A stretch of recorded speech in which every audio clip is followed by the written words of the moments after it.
بسم اللہ الرحمن الرحیم۔ الرمایت، تیر اندازی، مصدر ہے یہ رما یرمی، رمین و رمایتن، تیر اندازی۔ سألت أبي أن يشتري لي بندقية صغيرة لأصيد الطيور۔ سألت أبي، میں نے اپنے ابو سے مطالبہ کیا۔ سألہ پوچھنا، تو ابو سے پوچھا یعنی مطالبہ کیا، ان سے کہا، کہنے کے بارے میں کہ ان یشتریا، کہ وہ خریدیں، لی میرے لیے، بندقیتن صغیرتن، ایک چھوٹی سی بندوق خریدیں۔ ان کے بعد یشتریا مضارع منصوب ہو گیا، اس میں ہوا ضمیر فاعل ہے، اور بندقیتن صغیرتن کہ موصوف صفت مل کر مفعول به ہوا۔ کیوں؟ کس مقصد کے لیے؟ لی اصید الطیور، تاکہ میں پرندوں کا شکار کروں۔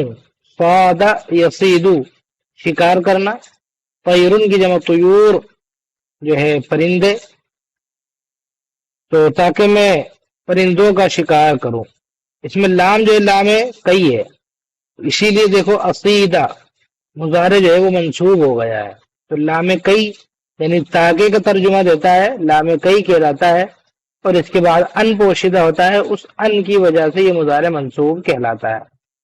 تو تاکہ میں پرندوں کا شکار کروں، پرندے کیسے؟ کل یمامی، جیسا کہ فاختہ ہوئے، یمامتن کی جمع یمامن، گولتا لگنے سے واحد بن جائے گا اور گولتا ہٹانے سے جمع۔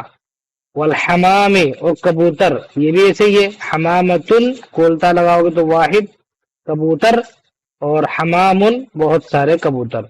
والغراب، اور کوا، غرابن کی جمع غربانن، کوے کے معنی میں آتا ہے۔ کلیلہ و دمنہ میں بھی ایک سبق آئے گا، باب البومی والغربانی، یعنی الو اور کووں کا باب، اس میں ان دونوں کی کہانی ہے۔ تو والغرابی، اور کوے کا شکار کرو، الذی یؤذی کثیرا، کوے کے بارے میں بتا رہے، کوے کی صفت ہے جو کہ بہت پریشان کرتا ہے۔ آذا یؤذی، ایذاءن تکلیف دینا، پریشان کرنا۔ الغراب دیکھے الف لام ہے، آگے الذی یہ بھی معرفہ ہے، تو یہ الذی یؤذی کثیرا یہ الغراب کی صفت بنے گا۔ کیسے؟ الذی یہ صفت ہو گیا، اور الذی اس میں موصول ہے تو اس کے بعد صلہ آئے گا، تو یؤذی کثیرا یہ صلہ ہے، جملہ ہے۔ جملہ کیسے؟ یؤذی فعل مضارع مرفوع ہے، اور اس میں ہوا ضمیر فاعل ہے، اور کثیرا جو ہے یہ مفعول مطلق محذوف کی صفت ہے، یعنی ایذاء کثیرا، اصل یہ لفظ تھا یؤذی ایذاء کثیرا، تو یؤذی ہی کا مصدر ایذاء لایا گیا تو مفعول مطلق ہوا، تو کثیرا ایذاء کی صفت ہے، تو مفعول مطلق محذوف کی صفت ہے، تو جو فعل فاعل اور مفعول مطلق مل کر جملہ ہو کے یہ الذی کا صلہ بنے گا۔ تو اس کوے کا شکار کرو جو کہ بہت پریشان کرتا ہے۔ وَيَلِغُ فِي الْمَاءِ، وَلَغَ یلغ، بلکہ یہ یلغ نہیں یلغ ہونا چاہیے۔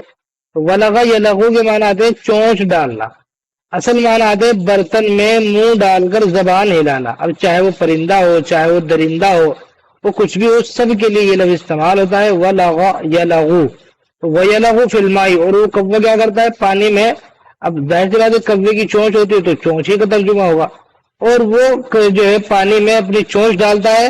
وہ اتمرن علی الرمی، دیکھیے اتمرن یہ مضارع منصوب ہے، تو یہ اوپر سے ترجمہ یہاں سے کنیکٹ ہوگا، لاصید تاکہ میں شکار کروں، وہ اتمرن اور تاکہ میں مشق کروں۔ تمرن یتمرن تمرنا، علی کے ساتھ آتا ہے مشق کرنا، جس چیز کی مشق ہوگی اس پر علی لگائیں گے، جیسے تمرنت علی الرمی، میں نے تیر اندازی کی مشق کی۔ تمرنت علی الکتابتی، میں نے لکھنے کی مشق کی۔ تمرنت علی القراءتی، میں نے جو ہے پڑھنے کی مشق کی۔ تمرنت علی التدریسی، میں نے پڑھانے کی مشق کی۔ تو اس طرح بہت سارے جملے بن سکتے ہیں، تو یہاں پر اعلیٰ لگانا ضروری ہے، بغیر اعلیٰ کے کام ہی نہیں چلے گا۔ یعنی آپ تمرنت الرمی، تمرنت القراءۃ ایسے کہتے تو یہ غلط ہو جائے گا، بلکہ عربی میں یہ لفظ اعلیٰ لگانا پڑے گا، لیکن اس کا ترجمہ پر نہیں ہوگا کہ تیر اندازی پر، پڑھنے پر، لکھنے پر مشق کری۔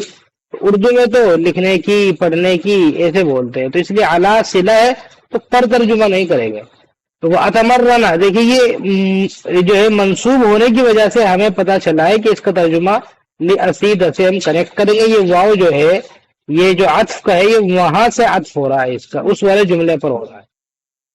تو میں تیر اندازی کی مشق کروں. فشترا لی، چنانچہ انہوں نے خرید لی میرے لیے، بندقیتن، ایک بندوق انہوں نے میرے ابو نے خرید لی. وہ حقتن، حقتن بولتے ہیں ڈبی کو، ہاتھی کے دانت کی یا کانچ کی جو ڈبی ہوتی ہے، پہلے اسی طرح کی ہوتی تھی. فیکٹری یہ تو ہوتی نہیں تھی کہ اس طرح کی آج کل کی جو ہے ایک سے ایک ڈبیاں بن رہی ہیں. تو ہاتھی کے دانت وغیرہ سے ڈبیاں بنائی جاتی تھی. تو وہ حقہ اور ڈبی من الرشاشی، گولیوں کی، اس میں جو گولیاں لگتی ہیں ان کی ایک ڈبی انہوں نے میرے لیے خرید لی. وکنت اذا رجعت من المدرسہ، مولانا کہتے ہیں کہ جب میں مدرسے سے واپس آتا، رجع لوٹنا، میں جب بھی لوٹتا مدرسے سے، او کان یوم عطلۃ، یا پھر چھٹی کا دن ہوتا، تو اخذت البندقیۃ، تو میں بندوق اٹھاتا، بندوق لیتا، وعددا من الرشاش، اور کچھ گولیاں لیتا. رشاش گولیاں، شین کے ساتھ بھی، سواد کے ساتھ بھی، رصاص، رصاص بھی کارتوس اور گولیوں کو بولتا ہے. تو عددن یعنی کچھ تعداد، ایک تعداد، کچھ کے معنی میں ہے عدد. تو کچھ گولیاں لیتا. وذهبت الى البستان، اور میں جاتا باغ، ارمی الطیورا، اور وہاں پر جا کر پرندوں کو جو ہے نشانہ لگاتا. رما یرمی یعنی یہاں پر ظاہر سی بات ہے تیر اندازی، کیونکہ بندوق تھی تو اس کو تیر اندازی تو کہیں گے نہیں بلکہ نشانہ لگانا کہیں گے. تو میں ارمی الطیورا، پرندوں کا شکار کرتا، پرندوں پر نشانہ لگاتا. وفی الاولی، اور شروع میں، لا اصیب طائرا، اصاب یصیب بہت بار میں آتا ہے. جیسی بھی جو ہے بات ہو، جیسا موقع محل ہو، اسی حساب سے اس کا ترجمہ بدل جاتا ہے. جیسے اصاب الطعام، اس نے کھانا کھا لیا تو کھانے کے معنی میں بھی ہے. اصاب الماء، اس نے پانی کو لے لیا یعنی پی لیا تو پینے کے معنی میں بھی ہے. تو یہاں پر اصاب الطائرہ، پرندے پر نشانہ لگانے کے معنی میں ہے یہاں پر. لا اصیب طائرا، شروع میں کسی بھی پرندے پر نشانہ نہیں لگا پاتا تھا. ٹھیک ہے. لا اصیب فعل فاعل، اور جو ہے انا ضمیر فاعل، مضارع میں ہمیشہ انا ضمیر فاعل ہوگی، اور ماضی اگر ہوتا تو اس میں تو ضمیر فاعل ہوتی، جیسے ضربت، قتلت، سمعت، فتحت. لیکن جو مضارع ہوتا ہے جیسے اسمع، اکل، انصر، تو اس میں انا ضمیر فاعل ہوتی ہے. تو شروع میں پرندے کا شکار نہیں کر پاتا تھا جو ہے، بلکہ نشانہ نہیں لگا پاتا تھا. وہ اخطئ کل مرۃ، اور ہر مرتبہ میں خطا کر جاتا تھا، چوک جاتا تھا. اخطأ یخطئ، اخطاء کے معنی چوکنا، خطا کرنا. اخطئ میں غلطی کرتا تھا، خطا کر جاتا تھا ہر بار. ثم صرت اصیب، دیکھیں سارا سے صرت، سارا، سارو، سارت، سارتا، صرنا، صرتا، صرتما، صرتم. تو صرت اصیب میں نشانہ لگانے لگا. ترکیب کیسے ہوگی؟ تو سارا فعل ناقص ہے، اس میں تو جو ضمیر ہے یہ سارا کا اسم ہے، اور اصیب جو ہے یہ فعل مضارع ہے، اس میں انا ضمیر فاعل ہے. فعل فاعل میں اگر جملہ ہوگی سارا کی خبر، تو ایسے ترکیب ہوگی. تو صرف ثم صرت اصیب، پھر میں نشانہ لگانے لگا، مرتن ایک مرتبہ، فی ثلاث طلقات، طلقتن کی جمع طلقات فائر کو بولتے ہیں. 3 فائر میں ایک مرتبہ میرا نشانہ لگ جاتا، یہ بتا رہے ہیں. ثلاثی طلقات، دیکھیے طلقات میں یہ مؤنث تھا تو ثلاث یہ مذکر لایا گیا. یہ جو ہے اس میں الٹا لایا جاتا ہے گنتی کو. یہ گنتی آپ جو ہے کیسے سیکھیں، تو اس کے لیے ہمارے لائیو کورس بھی چلتے ہیں، ان میں بھی آپ داخلہ لے سکتے ہیں، اور ہماری دوسری ویڈیوز بھی ہیں ان سے بھی آپ فائدہ اٹھا سکتے ہیں.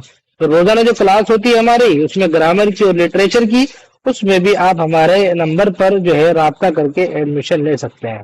تو فی ثلاث طلقات، 3 فائر میں، وہ اصید بعض الطیور، اور میں شکار کرنے لگا کچھ پرندوں کا. ٹھیک ہے. حتی تمرنت فی شہرین، یہاں تک کہ میں نے، دیکھیے تمرنت آ گیا، میں نے مشق کر لی، فی شہرین 2 مہینے میں میرے مشق کر لی. شہرین 2 مہینے، واحد جو ہے وہ شہرن ہے، ایک مہینہ. تسنیہ جو بنے گا شہرانی 2 مہینے.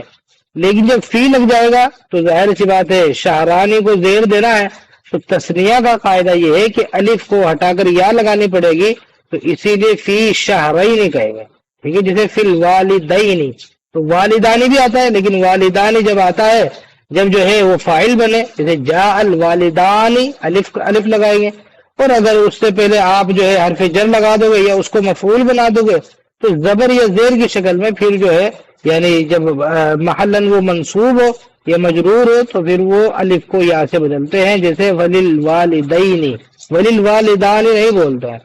تو فی شہرین 2 مہینوں میں، واشتد ساعدی اور میرا جو ہے ساعد بازو کو بولتا ہے، ہماری جو کوہنی اور مونڈے کے درمیان کا جو حصہ ہوتا ہے اس کو ساعدن بولتے ہیں عربی میں۔ واشتد ساعدی یعنی گویا میرا بازو مضبوط ہو گیا، یعنی میں بہت اچھے سے اس کو بندوق کو تھانے لگا، ادھر ادھر ہلتا نہیں تھا جب وہ فائر ہوتا تھا۔ اشتدہ مضبوط ہو جانا، ٹھیک ہے، قوی ہو جانا، قویہ کے معنی میں۔ ساعد بازو، انسان کے اعضاء جو ڈبل ہوتے ہیں وہ مؤنث ہوتے ہیں، جیسے آنکھ ہو گئی، کان ہو گئے، سمجھ رہے ہیں، ہاتھ ہو گئے، پیر ہو گئے، لیکن یہ بازو یہ بھی دو ہوتے ہیں، لیکن یہ لفظ مذکر استعمال ہوگا، یہ مؤنث استعمال نہیں ہوتا، یہ ان سے الگ ہے۔ اس لیے وہ یاد کرتے ہوئے قاعدہ اس کو الگ سے یاد کرے کہ لفظ ساعد وہ مذکر ہی استعمال ہوتا ہے، اسی لیے اشتدہ یہ آیا ہے، اشتدت اس میں گول جو ہے مؤنث والی تا نہیں لگی ہے۔ تو یہ چیز الگ سے یاد کرنی پڑتی ہے کہ کون الفاظ جو ہے، کون سے الفاظ مذکر ہے، کون سے مؤنث۔ عربی کو جاننے کے لیے سب سے پہلا کام ہے، تو سب سے بالکل بنیادی چیز ہے کہ کون سا لفظ مذکر ہے، کون سا مؤنث، اس کا جینڈر، اس کی جنس آپ کو معلوم ہونی چاہیے۔ تو وہ کیسے معلوم ہوتی ہے؟ ظاہر سی بات ہے وہ بھی گرامر میں پڑھائی جاتی ہے، تو یہ سب چیزیں سیکھنے کی ضرورت ہے۔ یہاں سے انشاءاللہ ہم جو ہے کل ترجمہ کریں گے۔ ورائیت سے آج کی ویڈیو میں اتنا ہی۔ السلام علیکم ورحمۃ اللہ وبرکاتہ۔